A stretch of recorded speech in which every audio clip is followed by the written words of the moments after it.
No, I got into the civil service because my dad wanted me to be a civil servant. And this probably he had decided when I was born.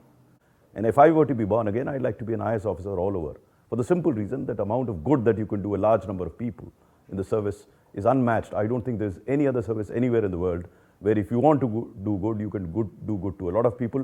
If you want to do nothing, you can also survive in the service.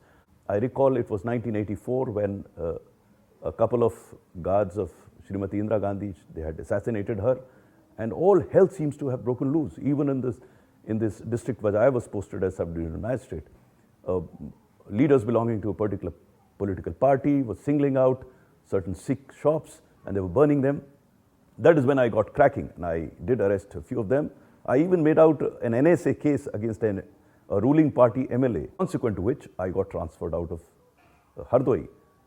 It was early in my career that I discovered that transfer does happen in civil service, and very soon I came to the following conclusion, that for a civil servant, transfer like death was like death. It was inevitable, so there was no point in worrying about it. In fact, subsequently I had to tell the chief secretary when he was worried about one of my transfers, I told him, I believe in Hindu philosophy, transfers means death, but I will be reborn and do the same thing all over again. So the moment I understood that, the moment I stopped expecting things from others, I had a great life. I lived like a king. I enjoyed what I did. My agreement with the government was very clear. You decide where you got to post me, and thereafter I'll do what I have to do. And there is a price to be paid either side. You're making money, you make a price. You don't make a money, you pay a price. Now, that's a personal choice that each individual has to make. He cannot blame anybody else for the choices that he makes. I chose in a particular way, and I'm not saying that's the best way of going about it. All I'm saying is I thoroughly enjoyed it, and then it's for the others to decide. I can tell them, this is what I narrated an incident to you. I keep saying, jo paave wahi jane. I can't explain it to anybody else. You have to experience it. I know of so many civil servants who've enjoyed being in the civil service by doing what they were doing. There were many other civil servants who would have made money and enjoyed as well. So it's their choice. But when they get caught and when things go wrong and when they don't get the desired recognition, then they should not be blaming others because they had a choice. What I'm trying to say is there is an option available. It's not that options are not available. Sometimes people say the circumstances are such that you can't do anything else. What I'm trying to tell them is there is an option available. The choice is yours. You take a call. What do you want to do as a civil servant? My basic occupation now, post-retirement, is going around the country delivering talks. I travel for about 15-20 days a month, go to various places, the IITs, the IIMs, colleges, universities, scientists, private sector CEOs. They all want to know how do things happen in the government. In fact, the alternative title to my previous book could have been Making Things Happen in the Government. People outside do not know the government. They treat government as a monolith, as does government to an outsider.